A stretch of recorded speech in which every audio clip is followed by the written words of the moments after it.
बिस्मिल्लाहिर्रहमानिर्रहीम। मैं हूं खज़र आज़म और आप देख रहे हैं स्पोर्ट्स वन। 3 साल का तवील इंतज़ार और बिलाखिर पाकिस्तान टीम को गैर मुल्की सरजमीन पर टेस्ट मैच में फतह मिल ही गई। वेस्ट इंडीज़ के खिलाफ दूसरा टेस्ट मैच पाकिस्तान ने न सिर्फ फतह समेटी बल्कि सीरीज़ भी बचा ली और 1-1 से बराबर करने में कौमी टीम कामयाब रही। इस तारीखी कामयाबी के सबसे बड़े हीरो अब्दुल्ला शफीक रहे, जिन्होंने नाकाबिल शिकस्त 160 रन की इनिंग्स खेली और जब दूसरी इनिंग्स में भी वो नाकाबिल शिकस्त रहे, पाकिस्तान की फतह की बुनियाद रखी और प्लेयर ऑफ द मैच करार पाए। उधर Babar Azam मुश्तरका player of the series करार पाए।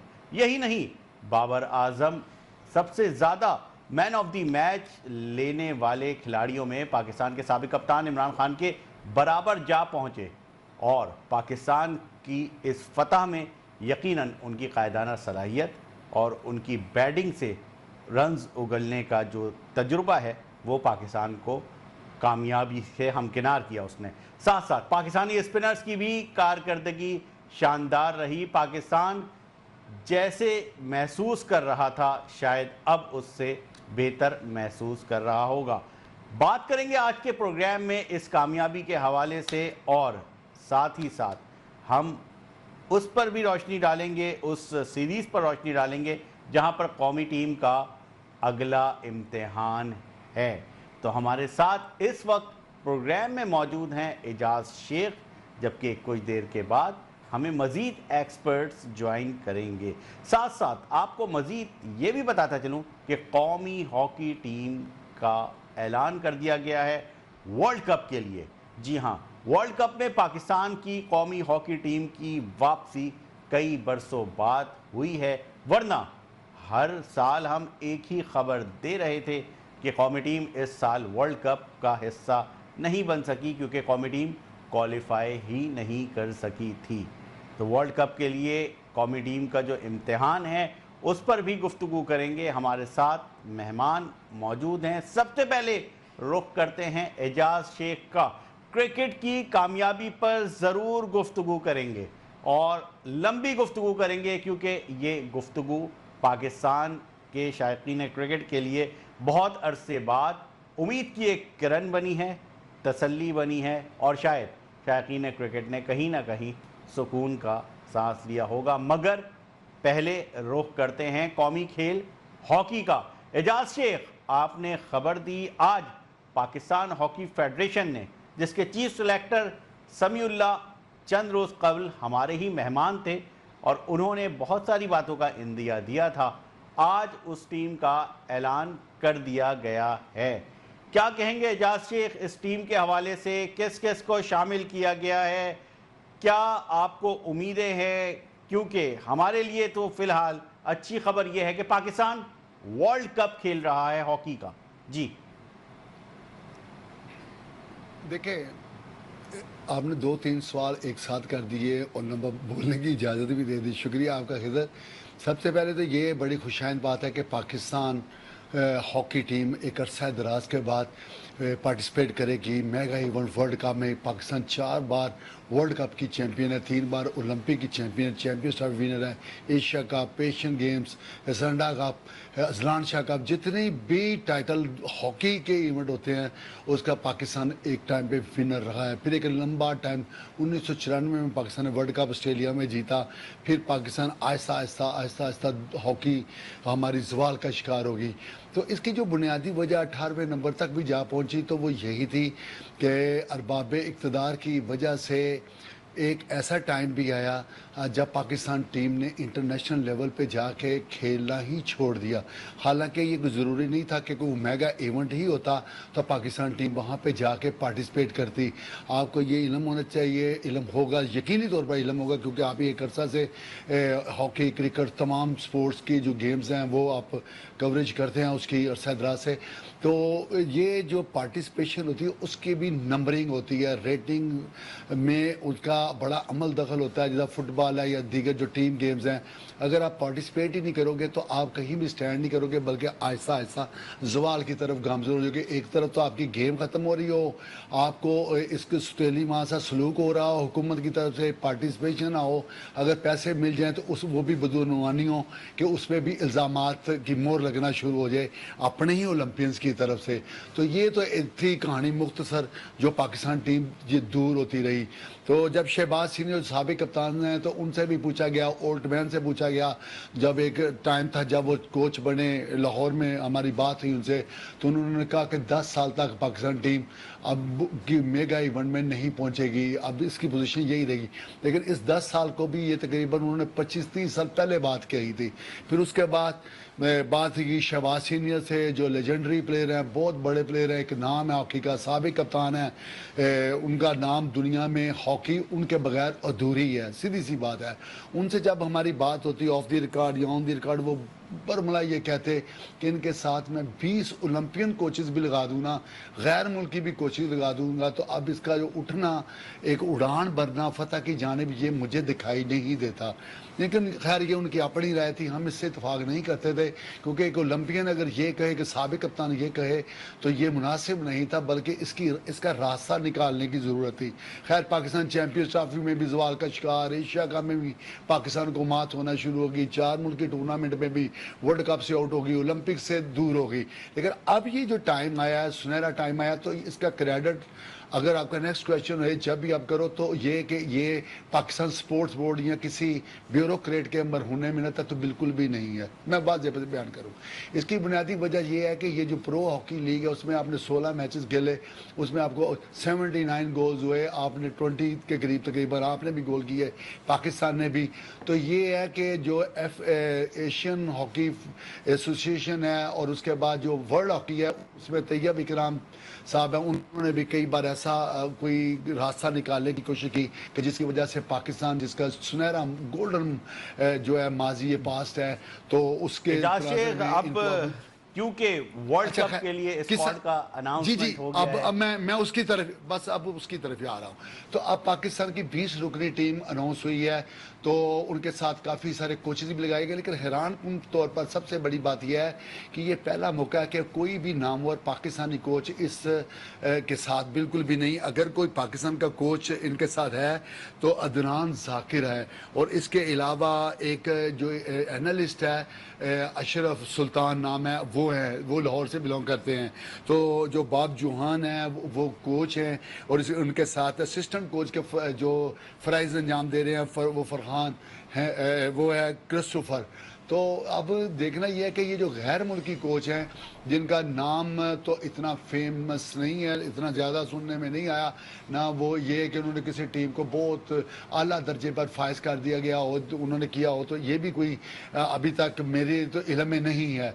अब ये है कि पाकिस्तान का जो 20 रुकनी स्क्वाड अनाउंस हुआ है उसमें हैरानकुन तौर पर 2 अजीब सी चीज़ें सामने आई हैं कि इमाज कील बट जो साबिक कप्तान है, उनको पहले जो एक इवेंट था उनमें से बाहर निकाल दिया गया था, टीम से आउट हो गए थे। एक तो इंग्लैंड का टूर था जहां पे एक ओवरस्टे होने की वजह से वो पार्टिसिपेट नहीं कर सके थे, फिर अभी कोरिया के खिलाफ भी उनको खेलने का मौका नहीं दिया गया, और अब जो टीम वर्ल्ड कप के लिए अनाउंस हुई है गुज़श्ता रोज़, तो उसमें उनको मौका दिया गया है कि वो टीम का हिस्सा होंगे। ये बड़ा अच्छा फैसला है, अच्छे प्लेयर हैं, लेकिन इसकी भी शर्त क्रिकेट की तरह यही है कि अब वो ये बात जहन में ना रखे कि पाकिस्तान हॉकी फेडरेशन ने जो पिछला टूर्नामेंट हुआ है उसमें मौका नहीं दिया खेलने का, तो ये बड़ी ज्यादती की।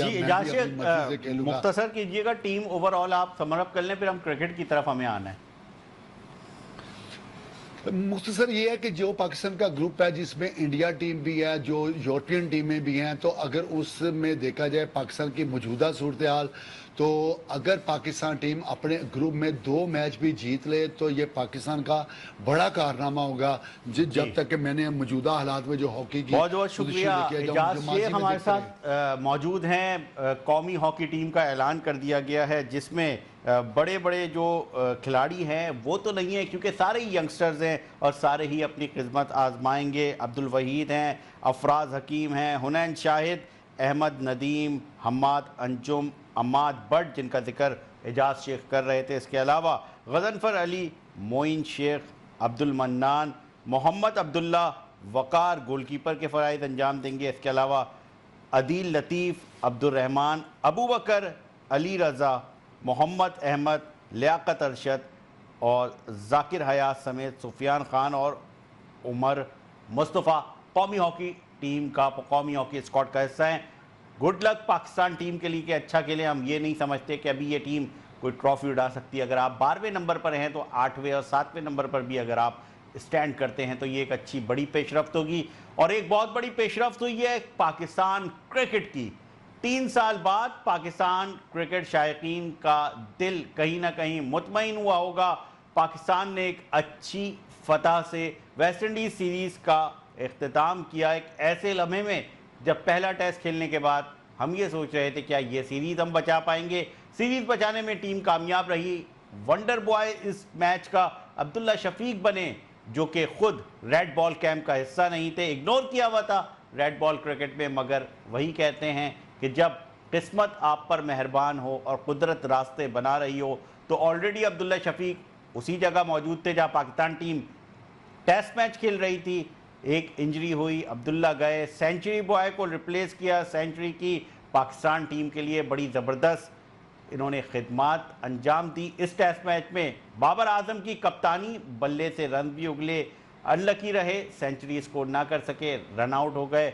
वसी शाह क्रिकेट एक्सपर्ट, उन्होंने हमें ज्वाइन किया है। डेली टाइम्स के लिए आप खिदमात अंजाम देते रहते हैं, बहुत बहुत शुक्रिया। और सुहेल खान, माहिर शुमारियात क्रिकेट, बहुत ही ज़बरदस्त एक एक स्टैट्स हमारे सामने खोल कर रख देते हैं। वसी शाह साहब, पाकिस्तान क्रिकेट की जो वापसी हुई है जीत के साथ 3 साल के इंतज़ार के बाद, क्या समझते हैं ये जीत है, इसको किस तरह से हमें रेट करना चाहिए? क्योंकि बाबर आजम बने हैं दोबारा कप्तान, सरफराज एज आ कोच गए हैं। ओवरऑल आप इस जो आखिरी मैच हुआ है इसमें पाकिस्तान टीम की परफॉर्मेंस के हवाले से क्या कहेंगे? बहुत शुक्रिया आपने मदद किया। सबसे पहले तो देखें, टेस्ट मैच जब तक आप सिलेक्शन 5 दिन के लिहाज से नहीं करेंगे तब तक आप मैचेस नहीं जीत सकते। ये मैं कई प्लेटफॉर्म्स पर ये बात मैं कर चुका हूँ कि जो पहला टेस्ट मैच था उसमें हमने सिलेक्शन की सिर्फ एक एक दिन जब बारिश हो रही थी, तो उसमें हमने ओवरहेड कंडीशंस को देखा और वहां पर हमने कहा कि ठीक है हम 4 फास्ट बॉलर्स खिला देते हैं।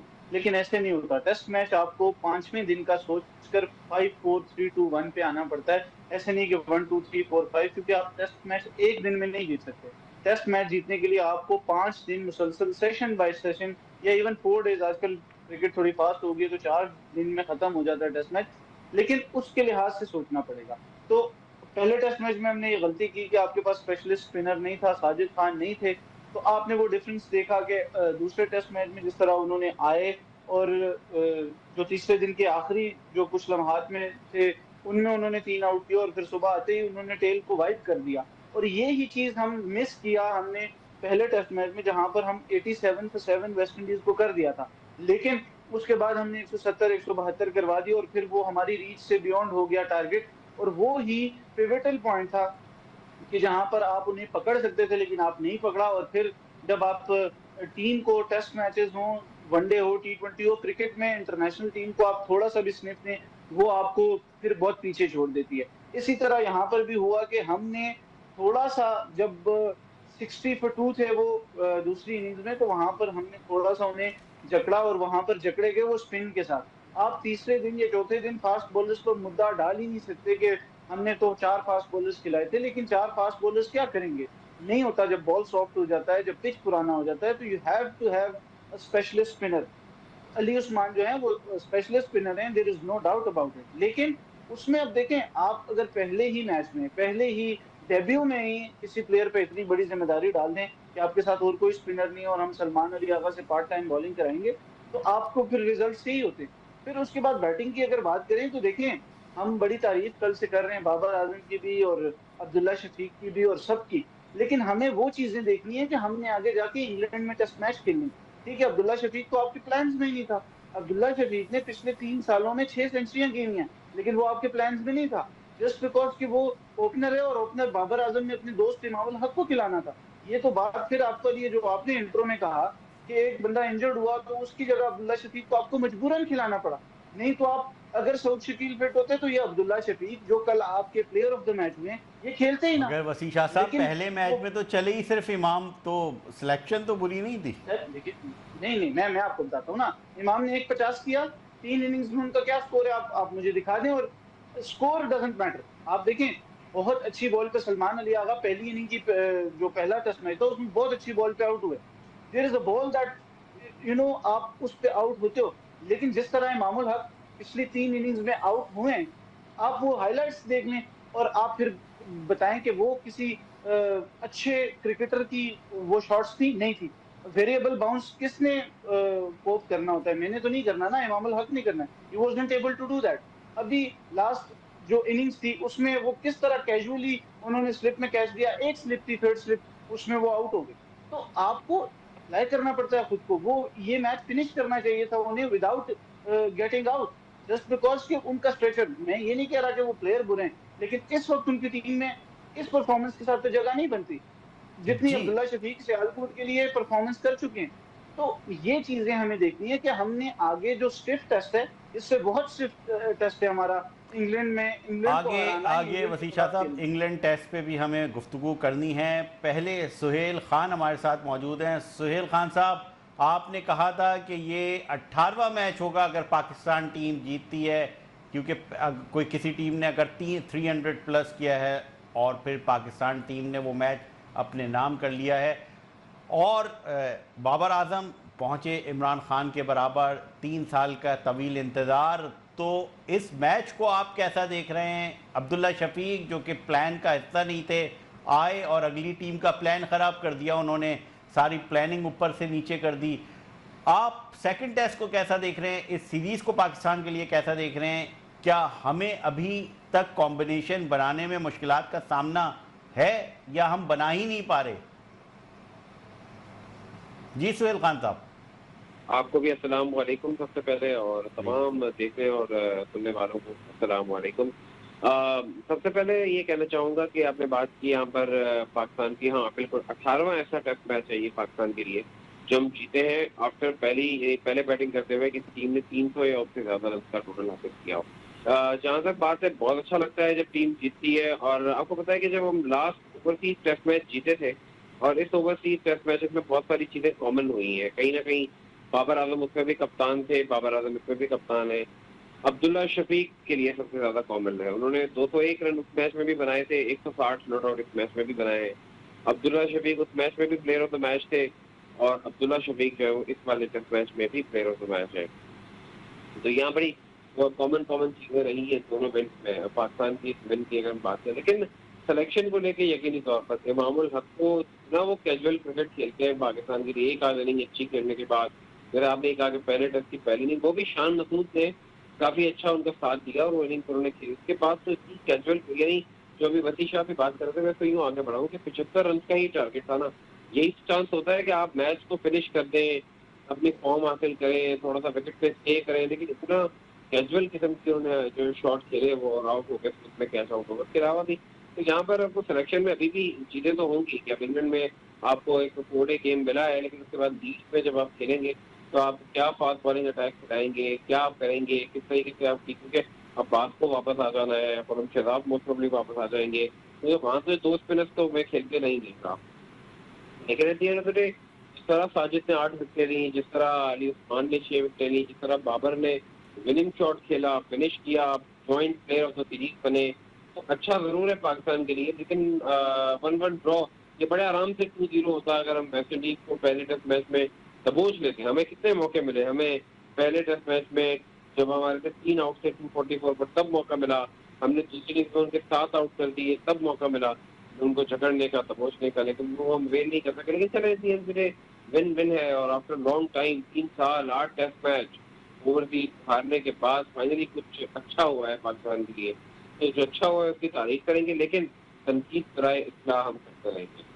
सुहेल, आप कैसा इम्पैक्ट देख रहे हैं? बाबर आजम की बात हो रही है, अब्दुल्ला शफीक की बात हो रही है, इम्पैक्ट ऑफ साजिद खान आप कैसा देख रहे हैं? क्योंकि ये वो साजिद खान है कि अब बहुत सारी बातें की जाती हैं कि शायद इतना कुछ करने के बाद भी कहीं ना कहीं उन्हें इग्नोर किया जाता है, मगर जो उनका इम्पैक्ट है ख़ास तौर पर उनकी बॉलिंग, फिर उनका एक स्टाइल, फिर आउट करने के बाद एग्रेशन। स्पिनर्स इस तरह से दिखाते नहीं है एग्रेशन, जिस तरह का उनका स्ट्रक्चर है, जिस तरह के उनके अंदाज है साजिद खान का, वो असरअंदाज होते हैं किसी भी बड़े बैटर पे। देखिए, साजिद ने हमें बांग्लादेश में एक ओवरसीज टेस्ट मैच जितवाया था 12 विकेटें लेकर 2021 में, और फिर आज फिर हमने कल देखा ओवरसीज टेस्ट मैच उन्होंने हमें जितवाया है। इनफैक्ट उनका अपनी जगह ये भी एक सिमिलरिटी हो गई। जी बिल्कुल। और साथ साथ अब्दुल्ला शफीक, साजिद खान के लिए ये कि फाइटर हैं, जानते हैं मैच जितवाना जानते हैं, तो उन्हें चांस मिला और उन्हें उसको अवेल किया। ये भी एक बड़ी बात है कि चांस मिले उसको अवेल करें। Same goes for Abdullah Shafique, जो हमने देखा कि साउथ अफ्रीका के खिलाफ आखिरी मरतबा रावलपिंडी में अक्टूबर में खेलता था, उस टेस्ट मैच की भी इन्होंने पहली इनिंग में 50 किए थे, लेकिन ड्रॉप हो गए थे। ज्यादातर इन आउट रहे हैं। और बात है कि 6 सेंचुरियां उनकी हैं आखिरी 3 साल में। हमने देखा 3 ओवरसीज सेंचुरियां उनकी हैं, 4 मरतबा 300 से ज्यादा गेंदें उन्होंने खेली हुई हैं, और तीनों ओवरसीज सेंचुरीज पाकिस्तान के लिए विनिंग प्रोसेस में बना चुके हैं। तो अब इंग्लैंड के खिलाफ तो उन्हें 2 होम टेस्ट सेंचुरीज बनाने का एजाज हासिल है। अब इंग्लैंड में यकीनी तौर पर वो खेलेंगे, और पहली दफा वो नंबर 3 पे खेले, तो वो फाइट अच्छे खिलाड़ी हमेशा वो होते हैं जो चांस मिलने पे अवेल करें। आई होप कि इंग्लैंड में भी हम अच्छी कारकर्दगी का मुजाहरा करें। आज इंग्लैंड ने भी वैसे अपने स्क्वाड का ऐलान किया है, लेकिन तो आप उस पर जब सवाल करेंगे मुझसे तो मैं आपको उसके बारे में बताऊंगा।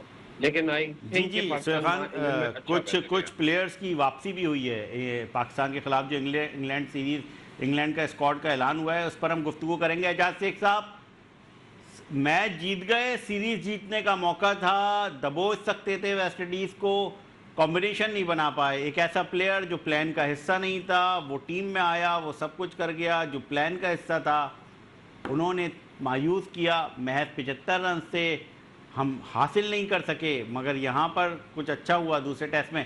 क्या कहेंगे, फिर बढ़ेंगे पाक वर्सेस इंग्लैंड टेस्ट सीरीज पर। देखिए खैर, बात यह है कम्बिनेशन वहाँ पर बनाए जाते हैं जब लड़कों को भी, मैनेजमेंट को भी यकीन हो कि वो कंटिन्यू करेंगे। इस टेस्ट के बाद जो दूसरा टेस्ट होएगा उसका का भी हिस्सा आएंगे, तीसरे में भी होंगे। लॉन्ग टाइम उन्होंने सर्व करना है अपनी कंट्री के लिए। तो जब ये पता ही ना हो कि नेक्स्ट टाइम जो टेस्ट होगा उसमें कोई और होगा, मेरी जगह क्या होगा, ये गैर यकीनी जो कैफियत होती है, जो सूरत हाल होती है, उससे ना तो प्लेयर को वो कॉन्फिडेंस मिलता है, ना ही मैनेजमेंट को मिलता है। तो ये एक वजह होती है शिकस्तों की। तो ये पाकिस्तान के साथ एक अरसे से यही होता चला आ रहा है।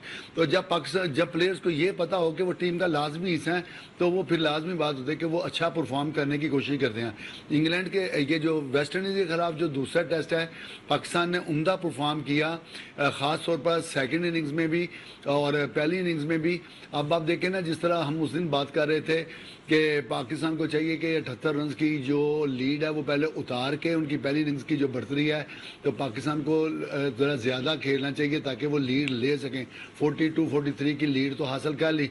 एक टाइम ऐसा भी आ गया था कि अचानक जब 2 आउट थे तो फिर 6 आउट हो गए थे, तो लग ऐसा रहा था कि शायद ये लंबी चौड़ी लीड ना हो सकता पूरी भी ना हो, ये अपनी ये लीड उतार ही ना सकें। लेकिन 43 की लीड पाकिस्तान ने हासिल कर ली। फिर उसके बाद जो अच्छा ये हुआ कि साजिद खान, जिस पे ये एक लेबल लगा हुआ था कि शायद हम लोग भी ये समझते थे कि पंखों की से जरिए सिखाई हुई जो पिच होएगी ये वहाँ पर ही परफॉर्म कर सकते हैं, डोमेस्टिक के अलावा अगर करेंगे तो। अब ये वेस्ट इंडीज़ में उन्होंने जो परफॉर्म किया, तो वो लोग, मैं भी यही बात करता था कि अब उनमें जो टैलेंट है वो सामने आया, पता चला है कि जब बात ठीक है, ये खेल सकता है, इसको चांसेस देने चाहिए और इस पर कॉन्फिडेंस मैनेजमेंट को रखना चाहिए। तो पाक वर्सेस इंग्लैंड सीरीज, वसी शाह हमारे साथ मौजूद हैं, सुहेल खान हमारे साथ मौजूद हैं, और एजाज शेख रेगुलर हमारे प्रोग्राम का हिस्सा होते ही हैं। तमाम मेहमान हमारे साथ मौजूद हैं। यहाँ पर लेंगे एक मुख्तसर सा ब्रेक के बाद आएंगे तो बात करेंगे पाक वर्सेस इंग्लैंड क्रिकेट सीरीज़, जो कि होने जा रही है इंग्लैंड के अंदर। ICC टेस्ट चैम्पियनशिप का ये हिस्सा है, इस पर गुफ्तगू जारी रखेंगे।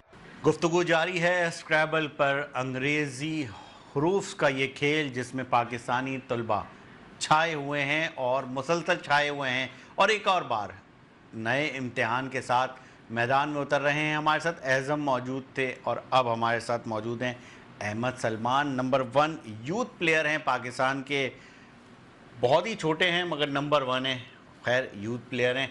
आप क्या कहेंगे अहमद, किस तरह से अपनी थोड़ी जर्नी बताएं, और इस खेल में आपका जो सिलसिला है वो कहाँ से शुरू हुआ, क्या कुछ अचीव कर सके और आगे क्या इरादे हैं? जी मैंने स्टार्ट किया था 2020 में अपने भाई को देख के।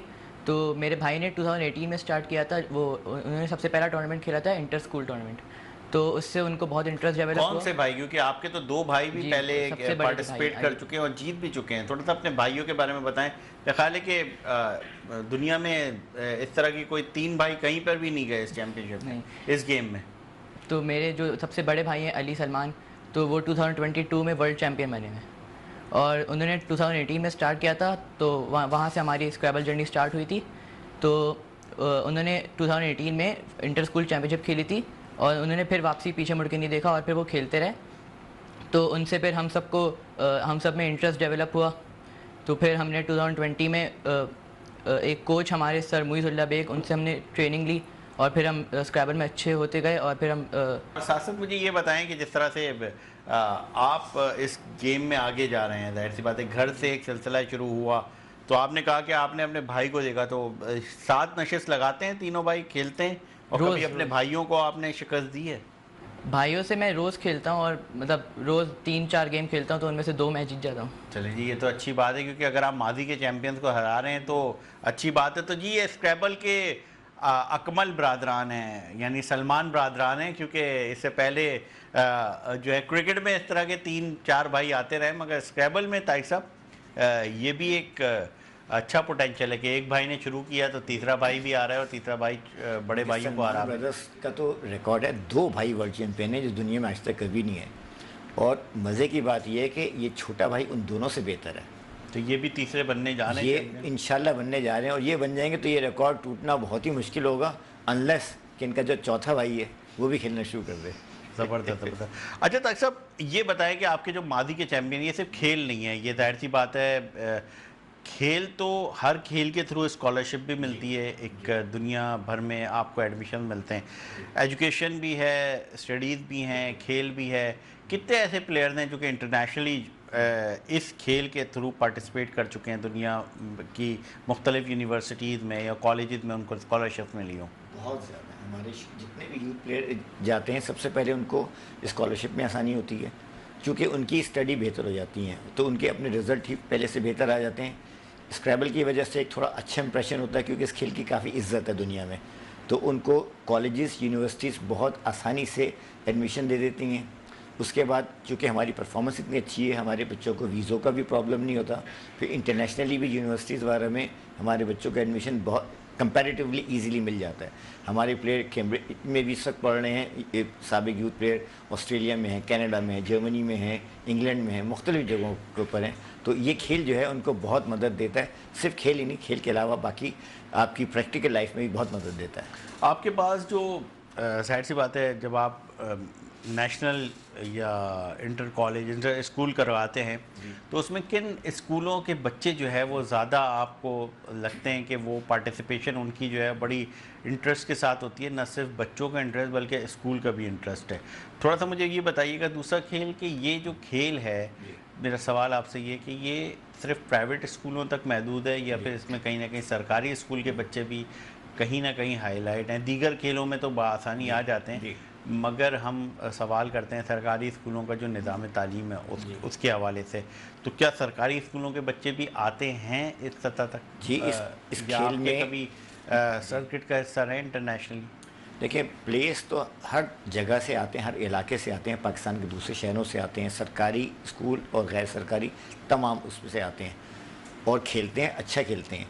लेकिन जब आप बात करें ना चैम्पियन लेवल की, तो चैम्पियन लेवल पे प्लेयर वो बनते हैं जहाँ पे स्कूल के अंदर उन्होंने अपने स्क्रैबल के क्लब बना के रखे हुए हैं और बच्चों को बाकायदगी से खिलाते हैं। तो फिर जो चैम्पियन लेवल के प्लेयर उसी सिस्टम से आते हैं जो भी बहुत इंटेंसली खेलते हैं।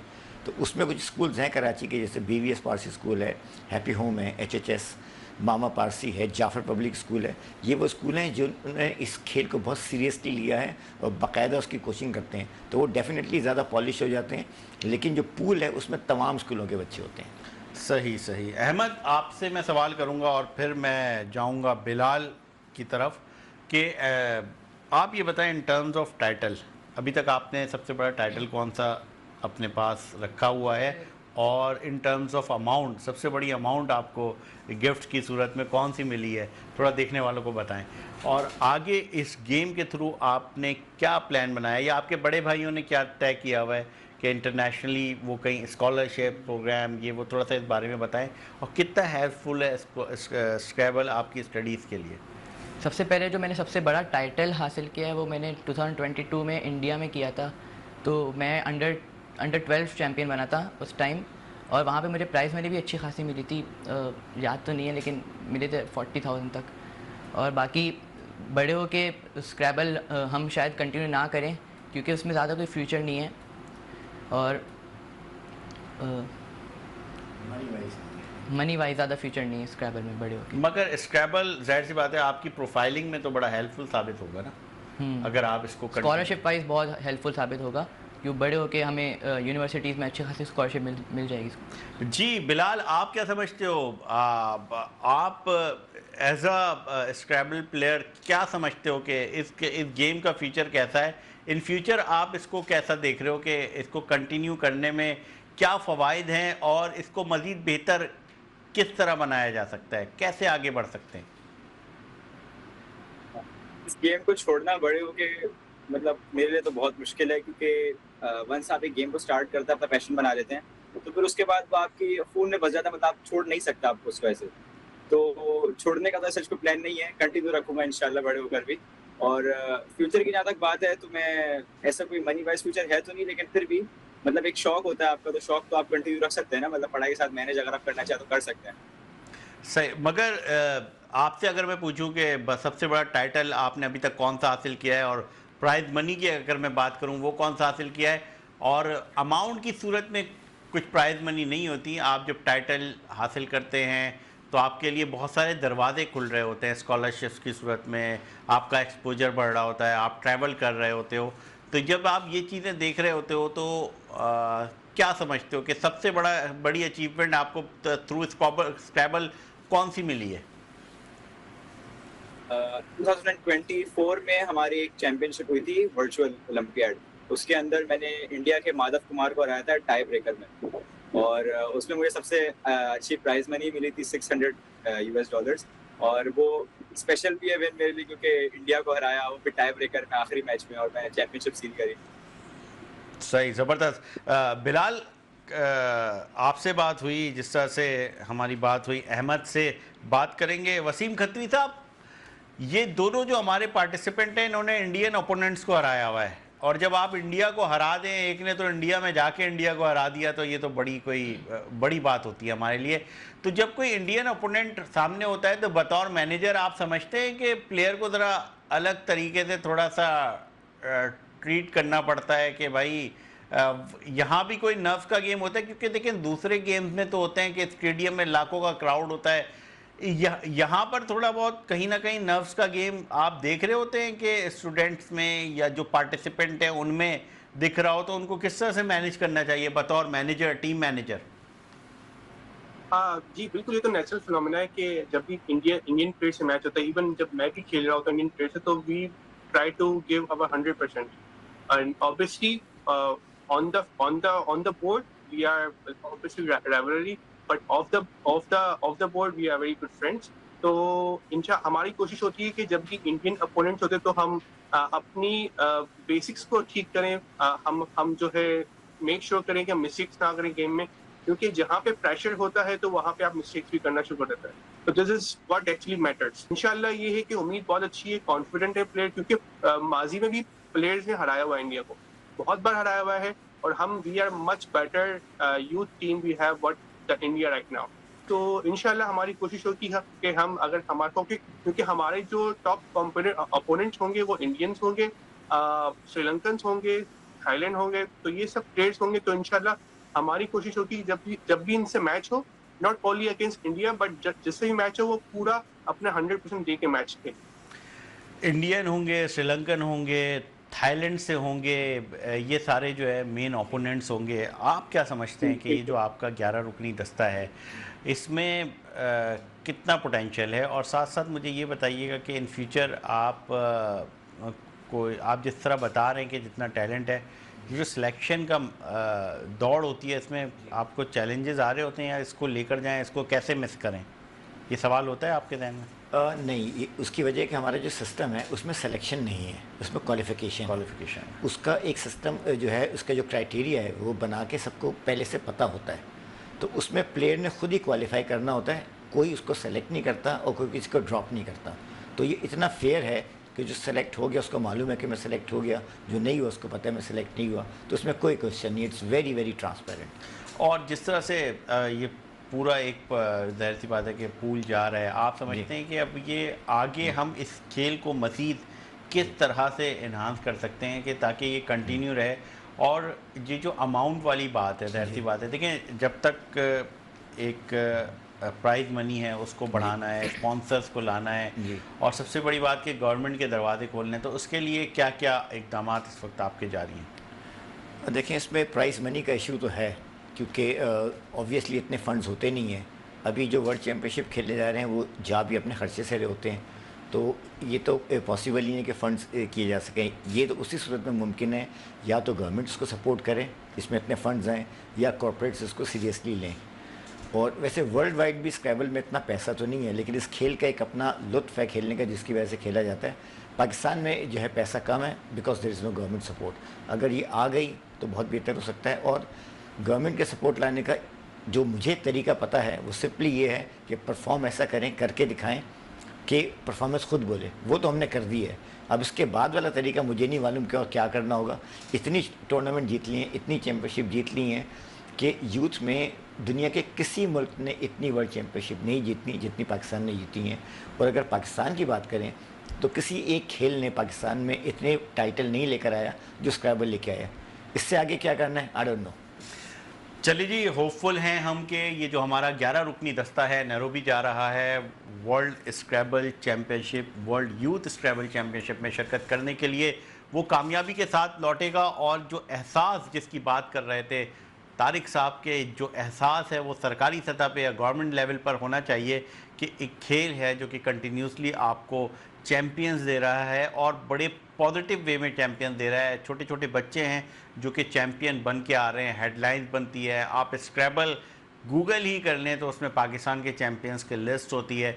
तो अगर कुछ मुस्बत ख़बरें हमारे कंट्री से हमारे नौजवानों के थ्रू जा रही हैं तो उसको सपोर्ट करना चाहिए प्राइज़ मनी की सूरत में। और जिस तरह से एक स्ट्रक्चर है कि बच्चा खुद ही क्वालिफाई करता है और वो क्वालिफाई कर जाता है, मगर बैरियर बहुत सारी जगहों पे वहाँ आता होगा, यकीनन आता होगा कि जब एक बच्चा क्वालिफाई कर गया, बहुत अच्छा प्लेयर है, बड़े अच्छे लेवल पे वो आगे बढ़ सकता है, मगर वो इंटरनेशनली मुकाबलों में अपना ख़र्चा खुद नहीं उठा सकता, तो उसको शायद फेडरेशन भी कभी ना कभी सॉरी कहती होगी।